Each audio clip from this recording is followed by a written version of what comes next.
As a climate tech company for over 3 years, we required all our employees to invest in fossil fuel companies, and it drove me crazy. Hello, and welcome back to Revenue Remix, where I bring founders who deserve a spotlight and they tell their growth journey and share their valuable insights for you. I'm your host, Summer Paletti, founder and CRO of Rise of Us, where I help scaling orgs avoid wasting money with growth strategies that fall flat. Today joining me is Alex Wright-Gladstein, founder of Sphere. Welcome, Alex. Can you please give a quick one-sentence intro, who you are, what you're building, and where you're sitting today? Thanks so much for having me, Summer. I'm the founder and CEO of Sphere, and I was the founding CEO of IR Labs, my first company. And at Sphere, we're making it easy for everyone to invest their retirement savings in a climate-friendly way. And I work from San Diego, my hometown. So the climate and the I'm a geek who's an environmentalist. So that is why you're here. I want to learn more about that. And how I do that is I bring people on the show and I ask them all sorts of stuff. So thank you. Okay, so before we get into anything too serious and dry, you grew up in San Diego, you built a company in San Jose, now you're back in San Diego. So I need a ruling. Best food, SoCal or NorCal? Oh my God. Well, I think it's hard to compete with NorCal. There's just so much great cuisine from all over the world there. But I do have to say, San Diego's really up and coming. We're having new restaurants opening every year. And so I'm not regretting the move back to SoCal, I have to say. Plenty of good food to be had. Exactly. Well, I feel like it depends on what you're asking about, because if it's tacos, I do not eat tacos north of Santa Barbara. So Correct. There's that. San Diego all day, every day for Mexican food. For Totally. sure. Because of Little Italy, there's even good Italian food, which is not pretty common in Southern California. So I don't know. That's true. At least San Diego is closer for me. Yeah, great All spot right, let's see. So I like how you made everybody happy. That's totally fine. That's fair. There's good food everywhere. I'm just always hungry.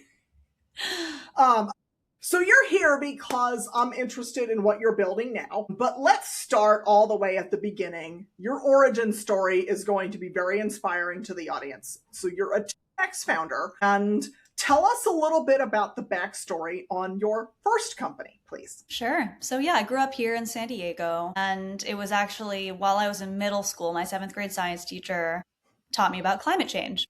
And pretty much I haven't been able to stop thinking about it ever since then. It became my life's mission to help turn around climate change. And I decided early on that I wanted to be a serial entrepreneur. I thought if I could help get technologies out of labs that could have an impact on climate, that could be worthwhile. So I ended up going to MIT for an MBA as an excuse to meet people across campus who are inventing things, which was amazing because there are over 300 labs at MIT that do energy-related research, and I got to meet a lot of the people in those labs. And that's how I met my co-founders for my first startup. They had invented the first processor chip to communicate using light. And so we spun that technology out in 2015. That company's called IR Labs.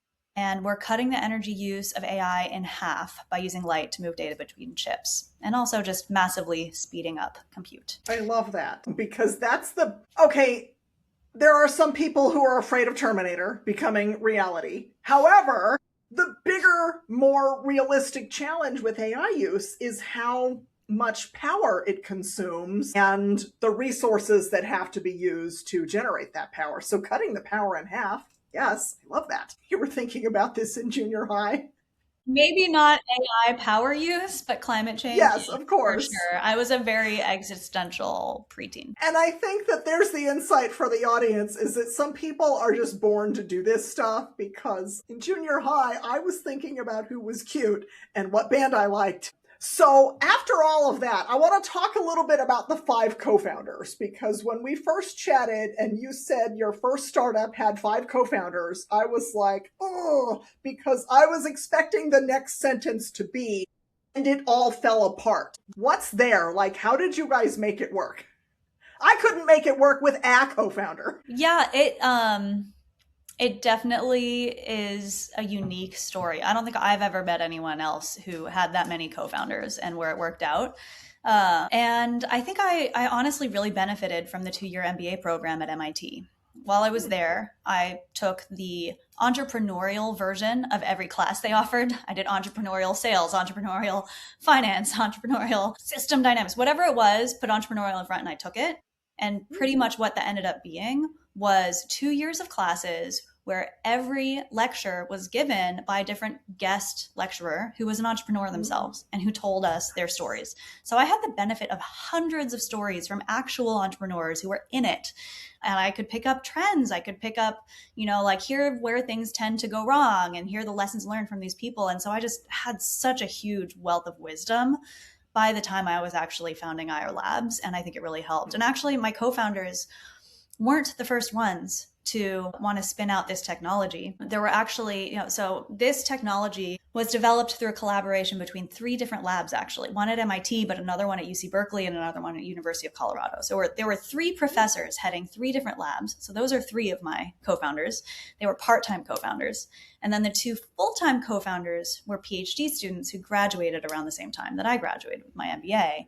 But there were actually some postdocs who had been working on the technology prior and who had tried to start a company based on that technology a year earlier. And they had even been given a government grant, an SBIR grant, and they ended up not being able to take the money because they couldn't agree on equity splits, like how to split up ownership of the company between these co-founders. Yes. So they ended up declining the grant that they had already been awarded because they couldn't agree with each other. And I think when I came in, it was actually hugely beneficial that I was just an outsider.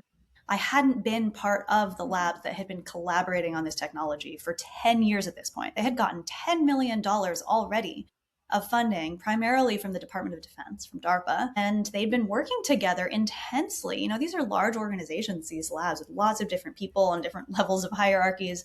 They'd been working together so hard and then finally had this incredible breakthrough that was the first processor chip ever to communicate using light. And so, of course, they had interpersonal dynamics going on. And I came in as an outsider who didn't have any of that. So I could be kind of like this unbiased mediator almost of, look, here are the best practices. Here's what I've heard from other founders and how they do it. And here are some ways that we could set up this company. And I didn't only help the conversations happen between PhD students who are used to reporting to professors, when there's like this awkward switch that happens where we didn't want professors who were going to be part-time to have a lot of control over a company where they weren't even working full-time. So it was going to be the PhD students who were in charge alongside me, not the professors. And so that's a weird change in dynamic. So I could kind of recommend that as an unbiased outsider, kind of empower them to like lean into those leadership roles. And also I just up front, before we even formed the company, I had us have a lot of conversations, just me and the 2 PhD students. We had a lot of conversations about what kind of company we wanted to build. And I asked them all the hard questions I could think of, all the things that I had heard had made companies fall apart in the classes I had taken. And I was like, look, how are we going to make decisions? What are we going to do when we disagree? What is the outcome you want? Like, what are you doing this for? Like, what are we looking to do? And we were just super, super aligned. By the time we actually formed the company, we were in lockstep on the answers to all of those questions. And so I think we just set a really good foundation that set us up for success. Yeah. Well, what I hear there is, some of those foundations are things you don't want to think about. Like, what do we do when we disagree? But to have a framework in place so that you're not trying to figure that out in the middle of a disagreement is really important. One of the 7 habits, right? Yeah. And then start with an end in mind. Exactly. Like, what are we building this for? We agreed that we weren't building this to turn it around for an early, easy acquisition. We wanted to get all computer chips communicating using light. That meant building partnerships across the ecosystem, not just kind of selling to one, like, do we just sell to Intel if they want to buy this technology? And we were like, no, actually, we'd rather that not only Intel computers have it, but that NVIDIA and AMD and like all computers have it. And so we were aligned on that before we even formed the company. So when eventually we did start getting acquisition offers, we already knew the answer. We already knew like, hey, we know what we're building this for. It's for an IPO and to be the supplier of this to everybody. And it's kind of amazing how consistent we've stayed to that mission until today. We're still just pushing towards that and executing on it, which is just so exciting to see. Super smart, because when you're earlier stage and you get the first couple of buyout offers, it can be really tempting. And you knew the vision in advance. Love that. So then let's take a quick pivot. You went from 5 co-founders. It sounds like, I mean, you guys did it right. I'm gonna put an asterisk here for everybody listening. Making it work with 5 co-founders is not normal. Maybe don't chase that. I agree with you. It's a kind of insane thing to do, but also I would not have done it any other way. Yes, and lightning in a bottle. So this next venture, Sphere, the reason why we're together and talking, you went solo. Was there advanced thinking there? Was there a reason? You know, it just came down to confidence. By this point, I had raised tens of millions of dollars in VC funding. I knew how to do it. I'd raised multiple rounds of VC funding. And I honestly just felt like I had this council of opinions inside my head, where the first time around, I would be debating with my co-founders always, do we do this? Do we do that? What's the best way to do this? There were different opinions at the table, and we'd be discussing every step of the way. And this time around, I felt like, oh, I know what Mark would say. I know what Chen would say.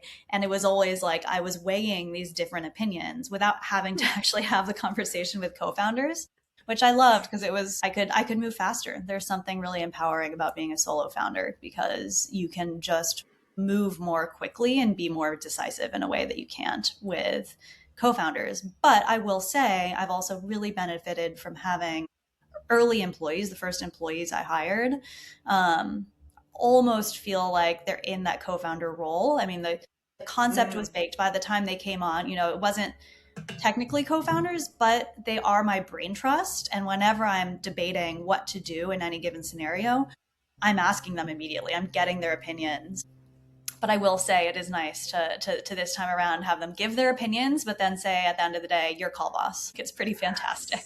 And we move really fast as a result, which I think is a competitive advantage when who we're competing with is these really large organizations that cannot move quickly. So I've enjoyed it.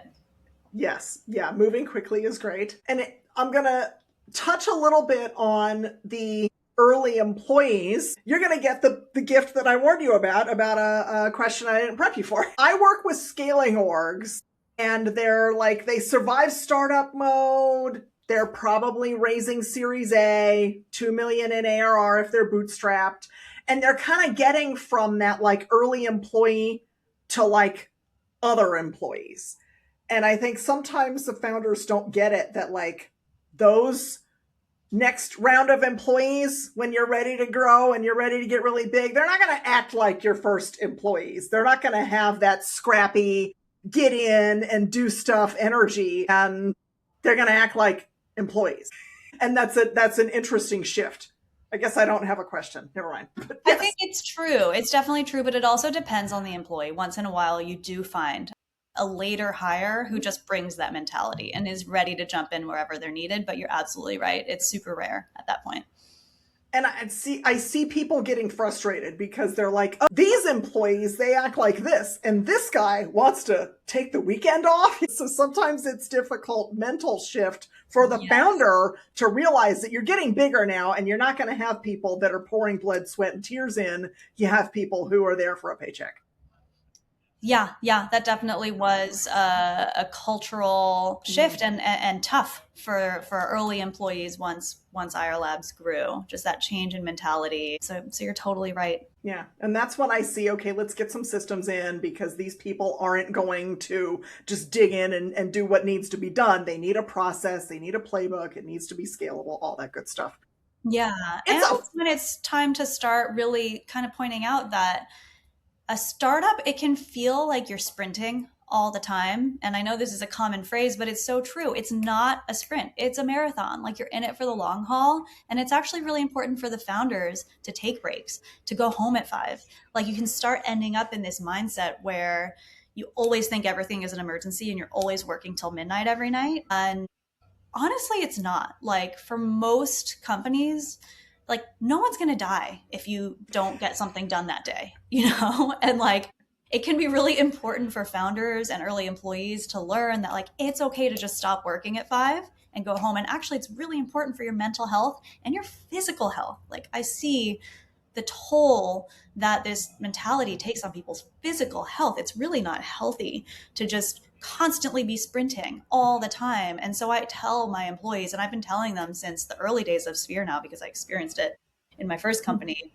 I always tell them, look, please stop working at 5. Like, please go be with your families, just relax, because there will be times when you need to burn the midnight oil, when there will be something we just have to get done. And I want you to be well rested when that moment comes so you can be performing well when we really need you. And don't just have it be your default because then nobody benefits. Yeah. The only thing that you get out of that is burnout. Exactly.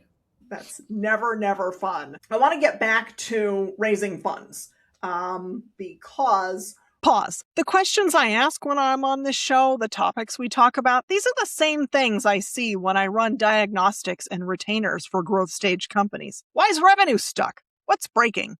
What should leadership own to fix it? What should you do most importantly now? What should you do, but it's less urgent and you can do it later? Most leaders think they need more leads, more pipeline, maybe even another salesperson. But the real issue is usually revenue architecture. Sales, marketing, customer success, and partnerships, they're all drifting apart or they're not systemized. This is what my diagnostic uncovers, and it's custom to your business. I don't bring the same deck to every company. Growth is way too nuanced for that. If you've been listening to the show and thinking, I'm not sure what's costing us revenue, I'm not sure exactly what to do, that is what my diagnostic is for. DM me on LinkedIn if that might be useful to you. All right. Back to the conversation. Raising funds in a group as a female founder with male co-founders is quite different than raising as a solo female founder. We know the stats, we know the gap. So I don't want to talk about that, but just like from a human experience, can you just talk a little bit about the differences like outside of the stats? I have to say a lot changed between founding my first company and founding my second one. One thing that happened is the Me Too movement. That happened after I had raised my Series A at IR Labs, which was a $24 million round. And there was a big difference in Silicon Valley after the Me Too movement happened. Another big thing that changed was COVID. Pitching went from being a thing where you drive to, Palo Alto and drive up and down Sand Hill Road, which is what I did for the seed and the Series A of IR Labs, to just meeting on Zoom, which really increased, I think, accessibility for founders around the world. Like, it's hard to get to Silicon Valley if you're not living there already. So before the Me Too movement happened, I had some experiences of just overt misogyny where, like for our seed round, for example, I would be pitching a male VC and I could barely start talking and they would just interrupt and talk over me. And like, I couldn't even get a whole sentence out without them just constantly interrupting me. And then when finally I gave up and asked my co-founder sitting next to me, an engineer who was not at all trained on how to pitch the company. And I was just like, Jen, why don't you explain? And then he was listened to with respect. He could explain everything. And I just sat silent for the rest of the pitch and let him do the pitching. And that was rare. I would say, most people were respectful of me, even if they were surprised when I walked in, because typically it wasn't a woman pitching a semiconductor startup. Once I opened my words and we started getting on the topic, I found that those types of visual things kind of fell away. And once we got in on the topic, it was just a regular conversation. But there was the rare exception where that wasn't the case. And I just experienced disdain, talking over me, etc. Those were never the ones who ended up investing. And I would kind of stress, like agonize over it, be like, oh my God, what do I do? And they the world is terrible. Like, why can't I just get it where the edgewise? And I need to try to convince these guys to invest. And then when I realized, you know what, they're not going to invest anyway, and I shouldn't waste my energy on them. And I should focus on the ones who listen to me with respect. My life got a lot easier when I made that decision. But then fast forward a few years later, the Me Too movement happened, and it ended up being those same partners at big VC firms who were outed as actual harassers and who got let go from their VC firms. Yeah. So it was actually like, it felt good to realize it wasn't just in my head that I was being disrespected. And actually, these were people who had a pattern of that. And to see that there were repercussions felt so good. And so I do think the world has improved a lot since the Me Too movement. I think it was rare already when I was starting IR Labs for people to be that misogynistic, but now it's even more rare, which is fantastic. I love that. Yay, progress. Yes. And then I'm curious, because I love to poke the bear. The funding gap is still very real and very big. Yeah, I think the statistic is 3% of VC-backed companies are run by women. Yeah, it's gone down. Now it's 2%. So why is that? If I'm heralded as this wonderful place that's moved past the Me Too movement. So this is my opinion, and it's based on lectures that I went to while I was at MIT. There was some really fantastic research being done at MIT and at Harvard while I was there in Boston, and I attended some of these discussions with a lot of interest. And my belief is that the gap exists because of subconscious bias. So I think it's actually rare these days that people overtly just will say women are worse. Well, maybe it's reversing right now with the current trends, but I think a lot of people don't overtly think that. But they would give these tests where we would be in the audience and they would say just, they would flash something in front of us and just it makes your subconscious come out like, see this image, say a thing. And based on what the image is and what you say, you can see, oh my gosh, like not only is everyone in this room biased, we're all saying like man correlated with strong leadership position, woman correlated with like being in the home and taking care of kids, etc. So everyone in the room had that bias and we were all shocked. We were attending this thing. We obviously cared. And yet we were all biased, but the women were just as biased as the men. So it's universal. It's not that women are less biased than men. And then they showed us a short clip of a woman in a leadership position, a Black person in a leadership position. And then they had us retake the test after just watching this little story, and it reversed a lot of the subconscious bias. Y'all performed better, like in a less biased way, after just watching a short video showing people in different roles. And so what that really taught me is that media is everything. The stories we see, whether it's through the movies we're watching, the TV shows, even the ads, really make an impact on how our brains just subconsciously react to the things that we see. And so that hasn't changed. I honestly think that it's no surprise that we elected our first Black president shortly after the TV show 24 was a huge hit and had a badass, incredible Black president. Like there were bumper stickers. I forget what the name of the fictional president was, but it said his name was like this guy for president. Like there were literal bumper stickers driving around. That's how good that president was on a TV show. And then we elected our first Black president, and we have not had a TV show that has a badass, incredible woman president. We've had kind of the opposite. We have like a number of TV shows that show wildly incompetent or just plain evil female presidents. And I think once Hollywood and ads, et cetera, start to paint pictures of competent women in leadership, we will start to see more change. And I think there are more and more people becoming aware of that in Hollywood. So we're starting to see some changes in narrative. And I think that's what it really takes, because we all have subconscious biases, even you and I, when we think we don't. And we'll never be able to turn this around if we don't start to see stories of women being in charge. I love that. HBO needs to get on that, by the way. They would be the ones to do that, I think. But yeah, representation matters from the bias perspective and also from the seeing a role model perspective. What's the cliche? If you can see her, you can be her. Yeah. Yeah, I like that. Okay, so we're moving in the right direction, maybe just a little slower than I want. Okay. Yeah, and so I will say, like, my personal experience fundraising as a solo female founder now, I can't say whether there's been bias against me. I have pitched a lot of people who have passed, and it's impossible for me to know on a case-by-case basis whether they're passing because I didn't pitch well, because we're not a fit, or because I'm a woman and they have some bias. And it's impossible for any woman to really know that unless you feel that overt bias and them being rude to you. It's not until you see the trends at the high level that, yeah, bias is absolutely there, right? Yeah, it's still a problem. But if it's less of a problem than it was even 10 years ago, all right, I'll take that as a win. What is that quote? Oh. The arc of history is long, but it bends towards justice. Yeah. It does. And when you're sitting in one moment, it can feel very intense. But yeah, when you look back and you can see the trends, they do get better. So, okay, I feel slightly better. Let's see. So let's talk a little bit about what you're working on now. You had a heart for climate as a kid, but then like how did you arrive at 401k as a climate tech thing?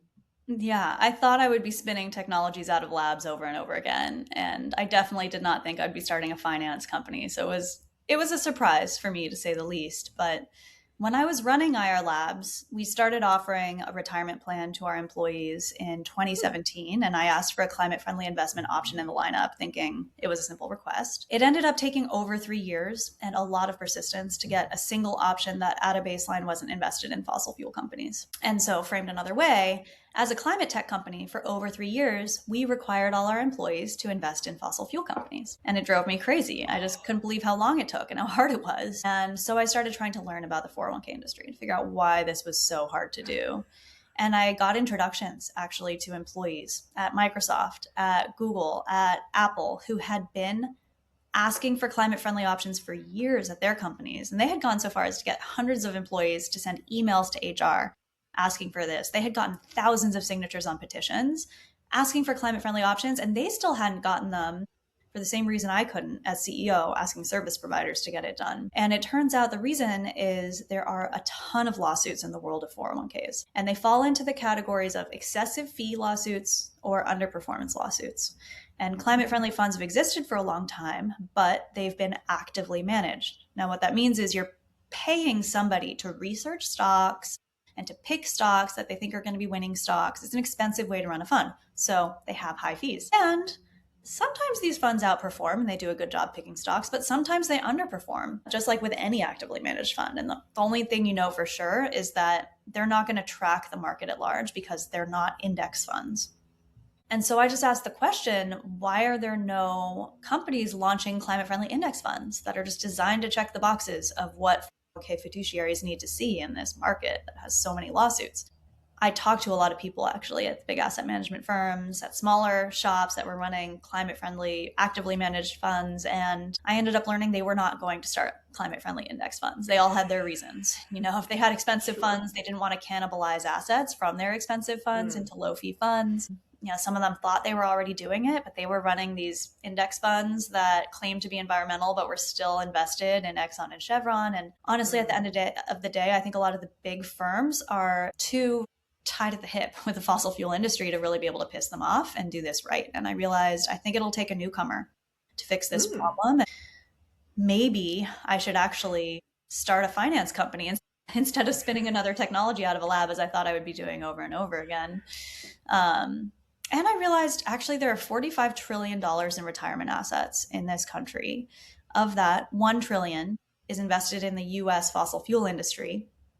And that makes up 1/5 of the market cap of the US fossil fuel industry. And so it has a huge impact. And the wild thing is the fossil fuel sector has actually had the worst returns of any sector of the economy for the past 2 decades. So we're all required to invest in this industry that's losing us money, and we have no choice to invest otherwise. And it's propping up this industry that's destroying the planet. So when I kind of put all that together, I realized I think I can have a bigger impact on climate change by solving this problem than I could by spinning any technology out of a lab. That is neat. And what I hear is that outsider, again, the outsider perspective, being the disruptor. That's cool. And what I will tell people a lot is like sometimes finding a problem that's boring that people are like, yeah, somebody should fix this. That's a really good idea for a company. Like you could fix that boring problem that people care about and think should be fixed. Yeah. So then let's talk a little bit about go-to-market, because if you're talking about a 401k, you kind of gotta get the HR folks to offer it. You got to get employees to want it. So it's two very different buyers from my lens, but at the same time. So how do you build a strategy that serves both without confusing anybody while you're at it?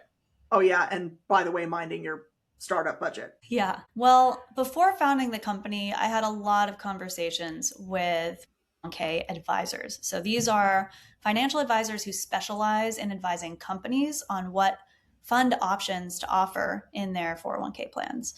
And these 401k advisors, I would always ask them, how do you decide what fund options to offer on a lineup? And they would walk me through this process they follow as fiduciaries. They have all these different steps. And then at the end, they would pretty much universally tell me, or if a customer asks for a specific fund, 9 times out of 10, I'll add it. And so it just made me realize these 401k advisors, yes, they really care about fiduciary duty. They're going to make sure they follow their process. But at the end of the day, they want to keep their customers happy, right? It's a very commoditized market. They want to be able to differentiate if they can have something a little different.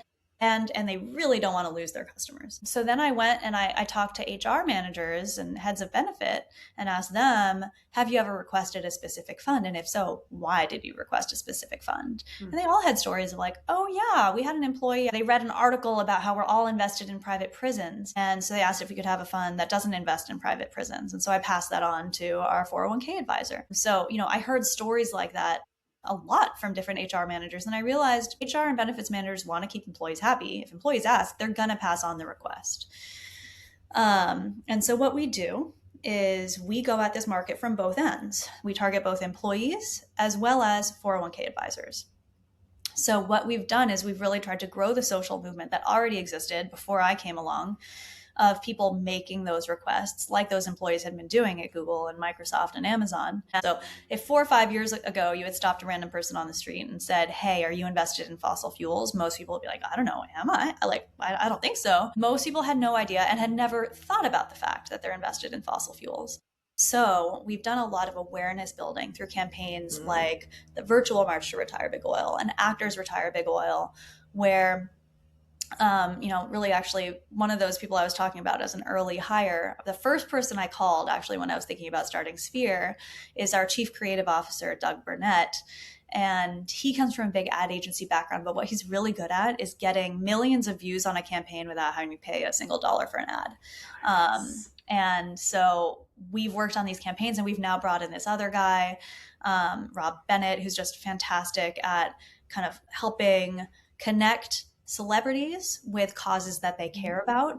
And with the power of Doug and Rob, we have been able to launch these campaigns where, for example, we helped over 500 actors sign an open letter to the SAG pension managers saying they want to get out of fossil fuels because they realize there's over $100 million in the SAG pension, Screen Actors Guild pension, invested in fossil fuel companies, and they're not okay with it. And they're not only asking for this, but they're also posting on social media and getting interviewed by the press with the message that we're trying to get our money out of fossil fuels, and you can too. You can shoot an email to your HR and try to get fossil fuels out of your own 401k as well. And so these are the types of campaigns we do to really spread broad awareness, and we've gotten over 200 million views on these campaigns. So that's how we grow the social movement at one end of that customer spectrum, the employees. And what we find is once people find out about this issue, oftentimes they really care. They can't stop thinking about it and they want to move their money. At the other end of the spectrum is the 401k advisors. And really our job is to make sure that when they get a request for a climate-friendly option in a plan, they think of Sphere. And so we go to the big conferences that 401k advisors go to. We have a booth at the conference. We give keynote talks and we speak on webinars. And really the message that we share a lot with 401k advisors is the fact that the fossil fuel sector has had this long-term underperformance over the past 10, 15, 20 years. And so when you're serving people who are investing for the long term, saving for retirement, that message really matters to you. So we always get a ton of interest from the 401k advisors who are surprised to find out this information. They want to learn more. And so then hopefully when they get that request for a climate-friendly option, they think of Sphere. So going to Hollywood, super smart, because they're all tree huggers and employees are listening. If you're on Instagram and somebody's saying something like, super smart, obviously. And yeah, I don't think that I've spent a lot of time in human capital, and I don't know that we're really aware that A, your fund is over-indexed on fossil fuels, and B, they underperform. Like nobody wants an underperforming asset that your entire retirement is based on. That's an eye-opener. Yeah, why wouldn't you want to do something about that? Yeah. Very cool. So before we run out of time, I wanted to explore something. You said that this time around, you were like making deliberate, conscious decisions to diversify your cap table. Diverse investors, equity crowdfunding, like that whole thing. So what drove that decision? And more importantly, what impact has it had on Sphere? So now that my first company, IR Labs, is pretty successful, looking at the cap table, I'm realizing we've made a lot of very wealthy people wealthier. And I'm so grateful to those people for funding our company, especially in the early days when no one wanted to invest in a semiconductor company. And, they really had to take a contrarian bet on us and be different than other VCs who were more trend followers. So eternally grateful to the people who invested in IR Labs, but that's huge. It's incredible. But also this time around, I can afford to be more thoughtful, and there are far fewer funds and investors that are funded by women. And as a result, women aren't getting as much access to the really high returns that venture investing can offer.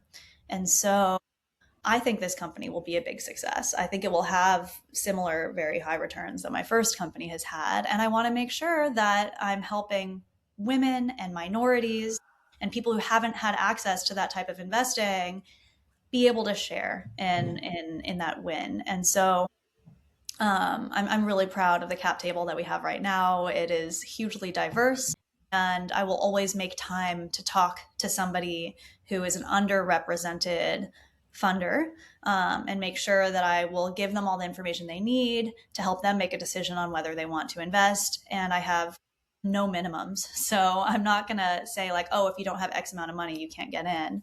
And one way that I've been able to do that is through doing these community rounds. So there are platforms like WeFunder, where we opened up our last round to that, and we'll be doing the same with our next round, where people can invest $100 and become a part owner in Sphere. And so we've opened that up to our community, and it's been so special, not just to increase the diversity of representation on our cap table, but also just because this company is incredibly community driven. We are shepherding a movement here that existed before we came along. And there are so many people who are so passionate about moving this whole industry to be better for the planet and for the people that ultimately we're all serving. And those people should be able to have ownership in this company as well, and to benefit financially when we are successful. And so that's why it matters to me a lot to open up that option to anybody who wants to invest. Yes.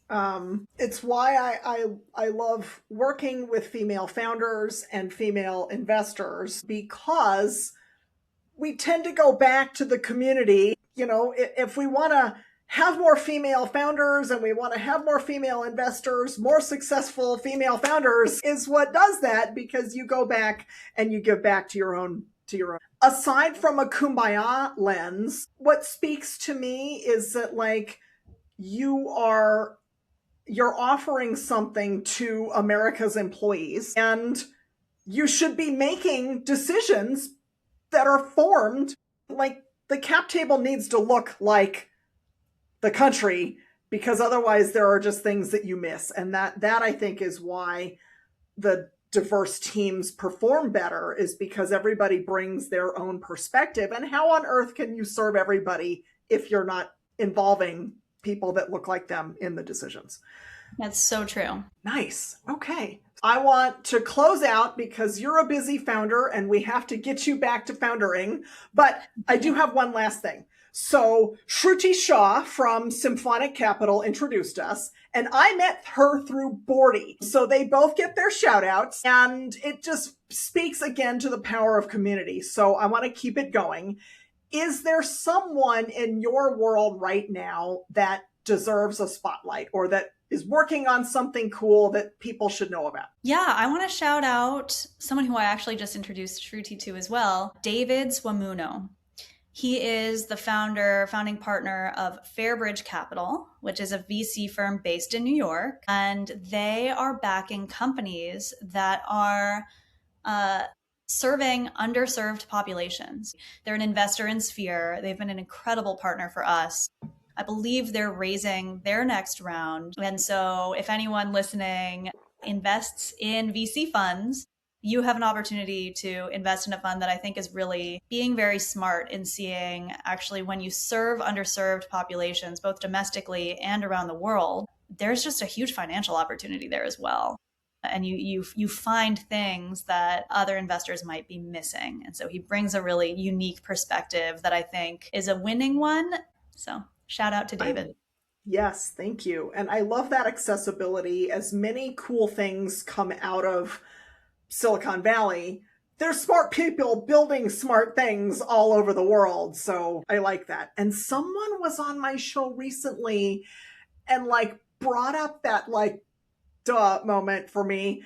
People in other parts of the world are going to be solving for problems that we here have long since forgotten about. Things that we take for granted, clean water, clean air, things like that. So it's really important just for the health of humans and the planet to expand accessibility to capital. Love it. Thank you. Okay, yeah. So we'll link you and also David in the show notes. And I'll link Shruti too. We'll link everybody.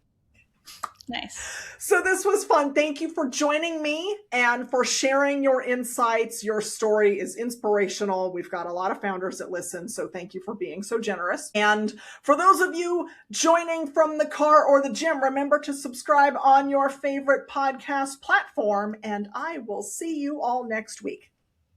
Thanks, Alex. Thanks for having me.